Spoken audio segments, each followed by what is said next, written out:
सीकर जिला मुख्यालय पर सेना भर्ती की मांग को लेकर सेना भर्ती संघर्ष समिति की ओर से आज जिला कलेक्टर पर विरोध प्रदर्शन कर रक्षा मंत्री राजनाथ सिंह का पुतला फूंका गया। सेना भर्ती संघर्ष समिति के आरसी शर्मा ने बताया कि जिला कलेक्ट्रेट पर सेना भर्ती की मांग को लेकर प्रदर्शन किया गया और केंद्रीय रक्षा मंत्री राजनाथ सिंह व केंद्र सरकार से मांग की गई है कि विगत 2 वर्षों से भी अधिक समय से रुकी हुई सेना भर्ती को जल्द शुरू किया जाए।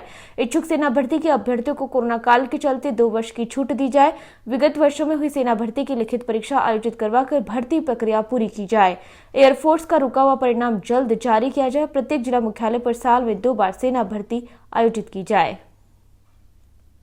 संघर्ष समिति के द्वारा आज सीकर जिला कलेक्ट्रेट पे प्रदर्शन किया गया, जिसमें राजनाथ सिंह रक्षा मंत्री का पुतला दहन किया गया और हम राजस्थान के प्रत्येक जिले में कलेक्ट्रेट पे इसी तरह प्रदर्शन करेंगे जितने दिन भर्ती नहीं होगी और आगामी दिन इसकी रणनीति तय करके एक बड़ा आंदोलन की हम तैयारी कर रहे हैं, जिसके एक बड़ा आंदोलन करेंगे और दिल्ली कूच करेंगे।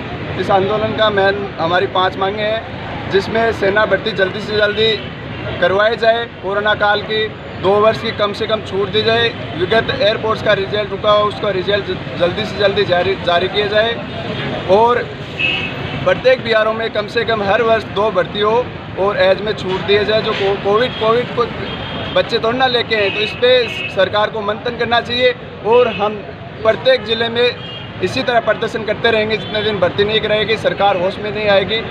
जय हिंद, जय भारत। आपका नाम? मेरा नाम आरसी शर्मा। श्रम विरोधी कानूनों सहित केंद्र सरकार की निजीकरण के विरोध में विभिन्न श्रमिक संगठनों की ओर से आज केंद्रीय बस डिपो परिसर से जिला कलेक्ट्रेट तक रैली निकालकर कलेक्ट्रेट पर विरोध प्रदर्शन कर धरना दिया गया। सीटू के जिला महासचिव बृजसुंदर जहांगीर ने बताया कि श्रम विरोधी कानूनों के खिलाफ सीआईटीयू के विभिन्न श्रमिक संगठनों की ओर से बस डिपो परिसर से शहर के बजरंग कांटा, सिविल लाइन रोड, श्रमदान मार्ग, तापड़िया, बगीची स्टेशन रोड, कल्याण सर्किल होते हुए जिला कलेक्ट्रेट तक रैली निकाली गई। इस दौरान जिला कलेक्ट्रेट पर श्रमिक संगठनों की ओर से धरना देकर सभा को संबोधित भी किया गया और केंद्र सरकार से मांग की गई कि श्रम विरोधी कानूनों को वापस लिया जाए, इसके साथ ही निजीकरण को बंद किया जाए।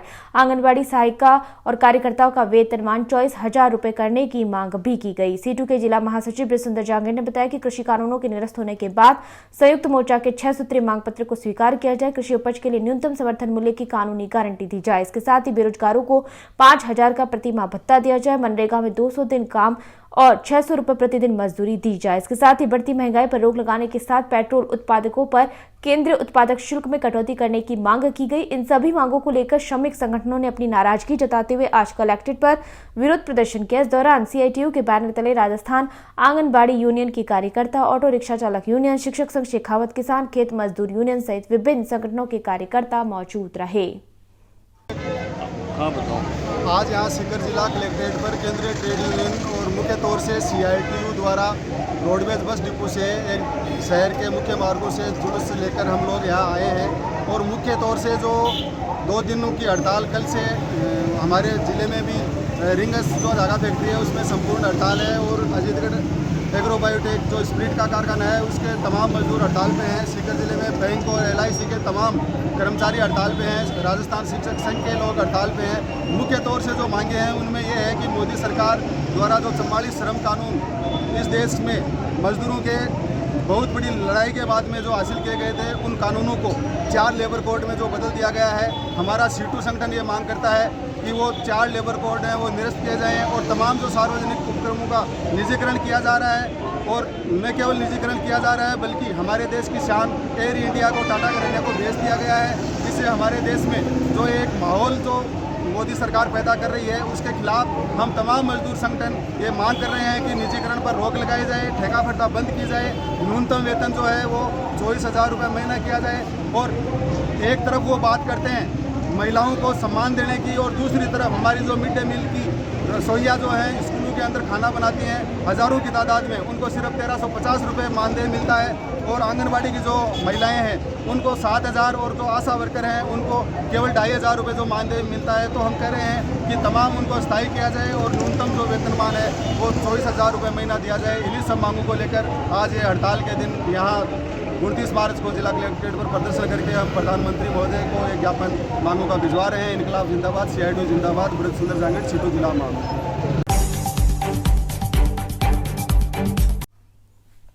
लियो मल्टीपल 3233 द्वारा द्वितीय काउंसिल मीट हुकार का आयोजन मध्य प्रदेश की महाकाल नगरी उज्जैन में हुआ। मल्टीपल डिस्ट्रिक्ट प्रेसिडेंट लियो अनीश खान ने बताया कि द्वितीय काउंसिल मीट का होस्ट लियो क्लब इंदौर वेस्ट व लियो क्लब इंदौर यूथ द्वारा किया गया।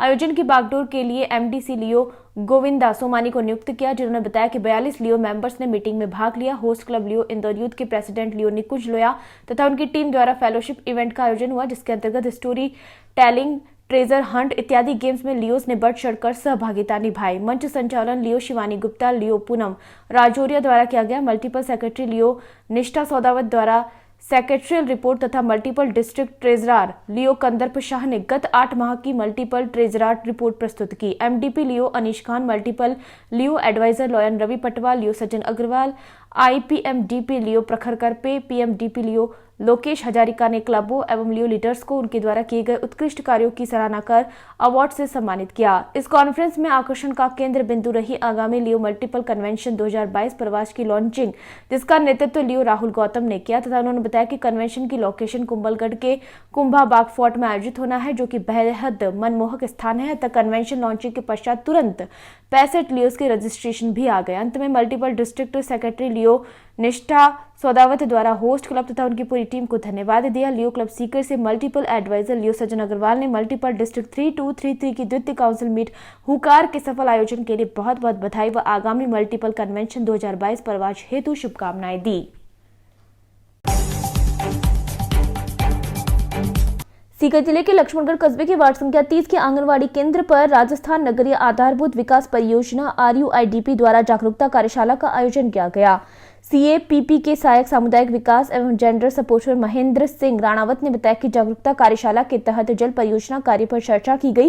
इस दौरान उपस्थित महिलाओं से प्रोजेक्ट कार्य में सहयोग, जल संरक्षण के तरीके व पानी के बचाव पर परियोजना के तहत किए जा रहे कार्यों से भविष्य में मिलने वाले लाभ के बारे में बताया गया। राणावत ने बताया कि RUIDP प्रोजेक्ट के अधिशासी अभियंता मनोज कुमार मित्तल व कनिष्ठ अभियंता सुरेंद्र गोदारा के निर्देशन में कार्यशाला का आयोजन किया गया। इस दौरान वार्ड संख्या 30 के आंगनवाड़ी केंद्र पर उपस्थित महिलाओं के साथ चर्चा की गई, साथ ही परियोजना के बारे में बताया गया। इस दौरान आंगनवाड़ी कार्यकर्ता उर्मिला शर्मा, सुमन सेन सहित अनेक आंगनवाड़ी कार्यकर्ता महिला मौजूद रही।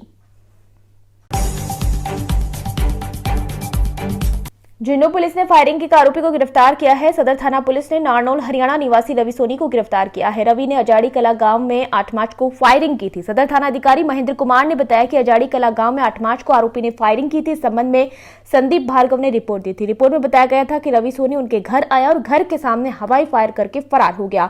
पुलिस ने आरोपी की तलाश की, नाकाबंदी भी करवाई, लेकिन आरोपी हाथ नहीं लगा। इसके बाद डीएसपी सिटी शंकरलाल छाबा के सुपरविजन में एक टीम का गठन किया गया। टीम ने आरोपी की तलाश की और फायरिंग के आरोपी रवि को गिरफ्तार कर लिया गया। पुलिस आरोपी से पूछताछ कर रही है। आरोपी के आपराधिक रिकॉर्ड खंगाले जा रहे हैं। आरोपी रवि के खिलाफ अलवर और खेतड़ी सहित अन्य थानों में कई मामले दर्ज है। टीम में थानाधिकारी महेंद्र कुमार, रघुवीर सिंह, रामस्वरूप, मनोज कुमार, अनिल कुमार तथा अजित को शामिल किया गया था। जी सर, जो कल मुजरिम पकड़ा है बताइए। दिनांक 8/3/2022 को सुबह की घटना है। संदीप भार्गव जी हैं अजाड़ी कला के। उन्होंने सूचना दी कि उनके घर पे फायरिंग करके चला गया एक रवि सोनी नामक व्यक्ति। तो इस पर मौके पे पहुंची टीम। उसके बाद उन्होंने रिपोर्ट दी। रिपोर्ट दर्ज करके और 307 3/25 और 452 प्रकरण दर्ज कर उसकी मुलजिम की नामजद मुलजिम था रवि कुमार सोनी, उसकी तलाश की गई। तलाश के दौरान नारनौल से उसको कल टीम द्वारा दस्तयाब किया गया। दस्तयाब करके थाने पे लाकर उससे अनुसंधान किया। अनुसंधान के बाद उसको गिरफ्तार किया गया। गिरफ्तारी के पश्चात उससे अनुसंधान चल रहा है। मुलजिम रवि सोनी काफ़ी बदमाश प्रकृति का है, जिसके विरुद्ध 7 मुकदमे चल रहे हैं और विभिन्न जेलों में, जयपुर, अलवर, नारनौल की जेलों में, पूर्व मुकदमों में जेल में भी रहा है। काफ़ी बदमाश किस्म का व्यक्ति है, जिसे हम अनुसंधान किया जा रहा है।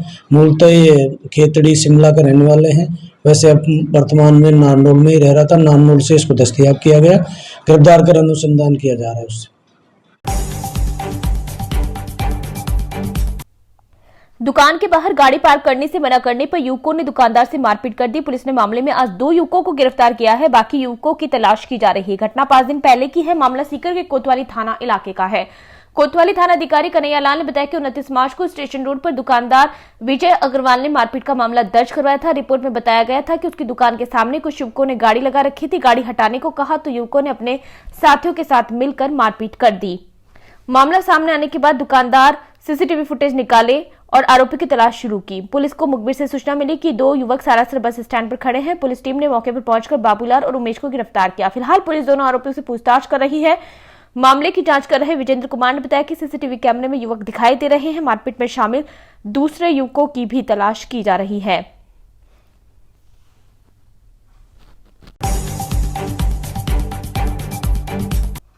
सीकर कोतवाली थाना परिसर में एसडीएम गरिमा लाटा की मौजूदगी में आज सीएलजी सदस्यों की बैठक हुई। मीटिंग में आगामी अप्रैल महीने में होने वाली गणगौर भगवा वाहन रैली और रामनवमी शोभा यात्रा सहित कई पर्व त्योहारों को लेकर चर्चा की गई। शांति और सुरक्षा के साथ पर्व संपन्न करवाने के लिए सीएलजी सदस्यों से अधिकारियों ने सुझाव मांगे। सीएलजी सदस्यों ने शहर में ट्रैफिक व्यवस्था व पार्किंग व्यवस्था को लेकर अधिकारियों को सुझाव दिए। अधिकारियों ने जल्द ही निर्णय करने का आश्वासन दिया। इस दौरान सीकर एसडीएम गरिमा लाटा, कोतवाल कन्हैया दास सहित सीएलजी सदस्य मौजूद रहे। हाँ मैडम, जी मैम, आज जो मीटिंग हुई है सीएलजी की, किन बातों को आज लेकर? थाना कोतवाली के अंदर सीएलजी मीटिंग रखी गई थी, जिसके अंदर आगे आने वाले अप्रैल माह में जो विभिन्न प्रकार के त्यौहार हैं उनके संदर्भ में व्यवस्था के लिए चर्चा की गई और रामनवमी के उपलक्ष्य में जो कार्यक्रम होने जा रहे हैं उनके संदर्भ में भी आयोजकों से मीटिंग की गई है और सभी ने सकारात्मक सहयोग करने की और अच्छे से अच्छे कार्यक्रम करने की जो उम्मीद विश्वास दिलाया है और हम पूरी तरीके से तैयार हैं। बढ़िया से इस त्यौहार को मनाया जाएगा, कोई दिक्कत नहीं। यातायात व्यवस्था को लेकर के लोगों ने काफी आक्रोश व्यक्त किया है पिछले दिनों में। यातायात व्यवस्था को लेकर विशेषकर व्यापारी वर्ग है वो थोड़ा सा आक्रोशित नजर आया कि पार्किंग व्यवस्था और वो प्रॉपर नहीं होने से उनको दिक्कत आ रही है। उनका ये कहना है कि मॉल्स में पार्किंग के लिए जगह है लेकिन उनको पार्किंग नहीं करके अन्य कार्यों में उपयोग लिया जा रहा है, तो ऐसे मॉल्स को सूचीबद्ध करके उनके पार्किंग को।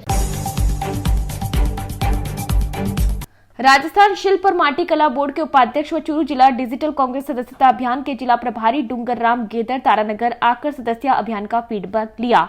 गैदर ने पंचायत समिति सभागार में कार्यकर्ताओं की बैठक ली तथा कार्यकर्ताओं से कहा कि विधायक नरेंद्र बुडानिया के नेतृत्व में सदस्यता अभियान को उत्सव के रूप में मनाते हुए अधिकाधिक सदस्य जोड़ें।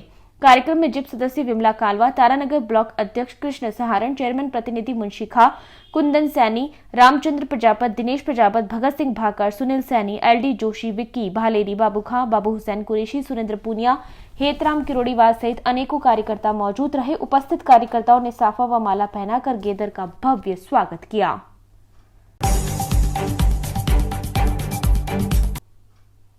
लोक पर्व गणगौर की धूमधाम शहर में देखने को मिलने लगी है। सुख सौभाग्य श्रेष्ठ वर की कामना के साथ कुंवारी लड़कियां नवविवाहिताएं अपने घरों पर गणगौर उत्सव मना रही है।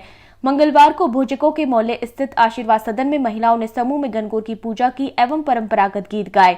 शिखावाटी में महिलाओं ने घरों में गणगौर प्रतिमाएं निर्मित करके पूजन आरंभ कर दिया है। मुख्य रूप से नवविवाहिताएं अपने माता पिता के घर पर गणगौर पूजन करती है। गौवत्स सत्संग मंडली की महिलाओं द्वारा शिखावाटी गीत गाए गए। कार्यक्रम में रमेश भोजक, कोतवाल उदय सिंह यादव, प्रियव्रत जोशी, राकेश गुर्जर सहित अन्य लोगों ने भी शिरकत की।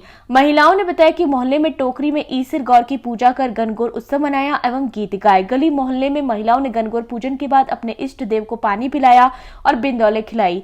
पूजन के साथ महिलाओं ने समूह में गौरे गणगौर माता पाटो धोए, बीरा की बहन पाटो धो, ओडो छे खोडो छे घुघराए, अलखल अलखल नदियां बहे छे आदि गीत गाए। गणगौर उत्सव अखंड सुहाग और सुयोग्य वर्ग के लिए मनाया जाता है। सुहागिन स्त्री अपनी पति की लंबी आयु के लिए व्रत रखती है। व्रत के पीछे मान्यता है कि भगवान शिव पार्वती ने समस्त स्त्री समाज को सौभाग्य का वरदान दिया था। इसमें मिट्टी की गौरी की स्थापना करके पूजन किया जाता है। व्रत के दौरान होली के बाद शीतला सप्तमी से चित्र शुक्ल तृतीया तक बड़े लाड चाव से ईसर गौर को मनाया जाता है। इस दौरान शारदा भोजक, अंजू भोजक, खुशबू, मोनिका, स्वाति, रेखा जोशी, मीनाक्षी, पाराशर, विद्या हरिद्वाल मौजूद रही।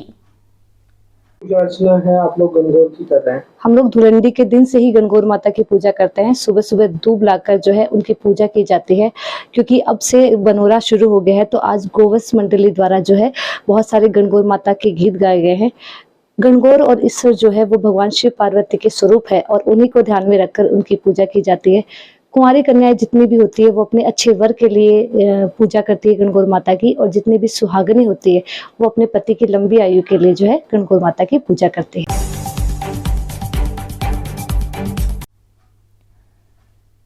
सीकर जिले के फतेहपुर कस्बे के शहर में बीती रात को चोरों ने एक साथ मंदबुद्धि व्यक्ति ने 3 दुकानों के ताले तोड़कर चोरी की वारदात को अंजाम देकर पुलिस की नाक में दम कर दिया। फतेहपुर के मुख्य दुर्गा मार्केट में जब एक साथ 3 दुकानों के ताले टूटे तो व्यापारियों में भय का माहौल सा रहा।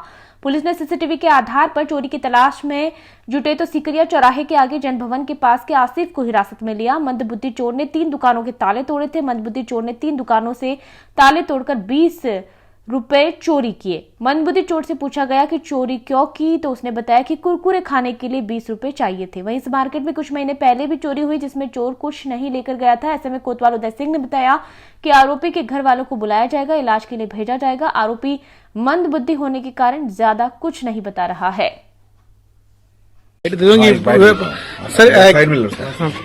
सर किस तरीके का ये सत्य विकसित व्यक्ति है, किस तरीके सूचनाएं मिलती थी ताला टूट गया है, कुछ चोरी भी नहीं हुआ है और एक आध जगह गले में से कई जगह 10, 20, 50 रुपए, 100 रुपए, 200 रुपए इस तरह से हो जाती थी।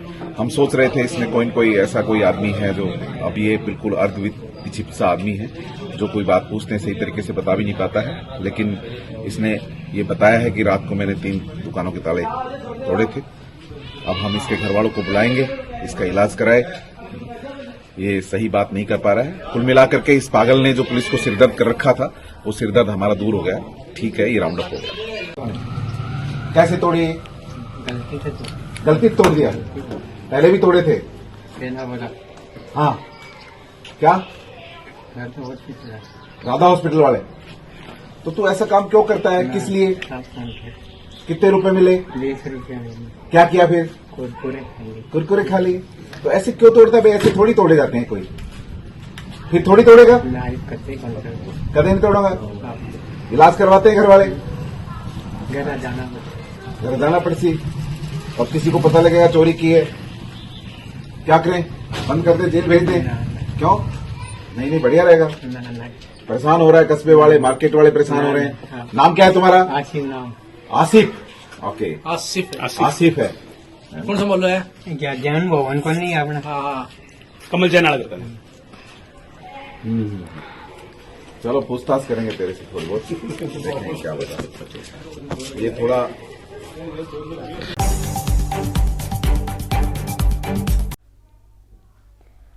जोधपुर में नववर्ष चैत्र शुक्ला प्रतिपदा संवत 2079 युगांत 5124 2 अप्रैल 2022 को पूरे हर्षोल्लास के साथ मनाया जाएगा। नववर्ष महोत्सव समिति के अध्यक्ष सुरेश बिश्नोई ने बताया कि समिति भारतीय नववर्ष को पूरे उल्लास के साथ मनाएगी ताकि समग्र भारतीय समाज में यह स्पष्ट संदेश जा सके कि वैदिक कालगणना पर आधारित नववर्ष तो चैत्र शुक्ला प्रतिपदा से ही आरंभ होता है। चैत्र शुक्ल प्रतिपदा समाज एवं राष्ट्र के लिए गौरव का विषय है। यह दिवस राष्ट्रीय, सामाजिक, धार्मिक एवं वैज्ञानिक प्रसंगों को अपने में समाहित किए हुए है। यह नववर्ष कालगणना के आधार व नक्षत्रों की स्थिति के आधार पर ही तय होता है। ज्योतिष शास्त्र के अनुसार इसी दिन सभी नक्षत्र अपनी श्रेष्ठ स्थिति में रहते हैं। इसी कारण इस दिन को सर्वाधिक शुभ माना गया है। बिश्नोई ने कहा कि वैसे तो नववर्ष का स्वागत स्वयं प्रकृति ऋतु परिवर्तन द्वारा स्वतः आभास कराती है, किंतु पाश्चात्य संस्कृति के प्रभाव के कारण कहीं न कहीं पिछले कुछ वर्षों से वर्तमान पीढ़ी पर संस्कारित न्यूनता देखी जा रही है। उन्होंने कहा कि इन नववर्ष आयोजनों से पूरे भारतीय समाज में एक नई चेतना एवं संस्कृति के प्रति विश्वास जागृत होगा। भारतीय समाज में श्रेष्ठता व अपनत्व की भावना भी प्रबल होगी। वर्तमान समय में सर्वाधिक आवश्यकता इस बात की है कि भारत का मूल समाज अपने गौरवशाली इतिहास एवं परंपरा को पहचाने। भारतीय संस्कृति का आधार पूर्णतया वैज्ञानिक एवं उद्देश्यपूर्ण जीवन जीने की कला ही है। यही कारण है कि प्रत्येक भारतीय पर्व, उत्सव एवं त्योहार के पीछे एक समृद्ध घटना एवं गहरा चिंतन दिखाई देता है। भारतीय नववर्ष का उत्सव वास्तव में वैज्ञानिक आधार पर मनाया जाता है क्योंकि सृष्टि का आरंभ भी इस दिन हुआ था। भारतीय नववर्ष 2079 के स्वागत हेतु स्नेह मिलन व स्नेह भोज समिति के समन्वयक निर्मल गहलोत ने बताया कि नववर्ष 2079 के आगमन के उपलक्ष्य में प्रतापनगर टेम्पो स्टैंड के सामने आदर्श विद्या मंदिर, केशव परिसर, कमला नेहरू नगर में दिनांक 31 मार्च 2022 को साढ़े 6 बजे से स्नेह मिलन एवं स्नेह भोज का आयोजन रखा गया है, जिसमें सांस्कृतिक संध्या में एकल व सामूहिक नृत्य, भजन गायन, गाजी खां एंड पार्टी द्वारा लोक संगीत का गायन एवं नृत्य, संस्कृति, ज्ञान प्रश्नोत्तरी व पारितोषिक व अंत में लकी ड्रॉ निकाला जाएगा। इस स्नेह मिलन, स्नेह भोज व सांस्कृतिक कार्यक्रम के संयोजक महेंद्र उपाध्याय है। नववर्ष शुभकामना शोभा यात्रा द्वारा भारतीय संवत 2019 का जोरदार स्वागत समिति के महासचिव नथमल पालीवाल ने बताया कि चैत्रवदी अमावस्या 1 अप्रैल 2022 को हिंदू नववर्ष संवत 2079 युगांत 5124 की शुभारंभ की पूर्व संध्या 4:30 बजे से घंटाघर, नई सड़क, Sojati gate, railway station, Jalori gate, Gol building, Sardarpura B road, रानी जी का मंदिर, सरदारपुरा सी रोड होते हुए जलजौक चौराहा तक विशाल शुभकामना यात्रा निकाली जाएगी। इस यात्रा द्वारा नववर्ष के आगमन का एक विशेष जागरण अभियान संपन्न किया जाएगा। शहरवासियों को नववर्ष की शुभकामनाएं देते हुए उनसे नववर्ष धूमधाम से मनाने का आग्रह किया जाएगा। जी भाई साहब, भारतीय नववर्ष वैज्ञानिक काल गणना पर आधारित नववर्ष है। यह संपूर्ण प्रकृति और जो पर्यावरण में जो परिवर्तन के साथ जुड़ा हुआ है। इस नववर्ष के साथ ही प्रकृति एक अपना नया रूप धारण करती है, नया श्रृंगार करती है और हमारी यह जो संस्कृति है, संपूर्ण विश्व की जो काल गणना है वह भारतीय नववर्ष पर आधारित है। इसलिए भारतीय नववर्ष अपने आप में हम सभी के लिए गौरवान्वित करने वाला एक काल है और यह सभी संस्कृति और विश्व की जितनी भी सभ्यता हैं उनको इसी सभ्यता और संस्कृति के माध्यम से प्रकाश का उद्भव हुआ था। इसलिए हमें अपनी संस्कृति पर गौरव है और भारत विश्व गुरु बनने के लिए विश्व गुरु था और इसी संस्कृति और गौरव के कारण भारत विश्व गुरु कहलाता था और वापस पुनः इसी अवधारणा पर संपूर्ण समाज एक और बढ़ रहा है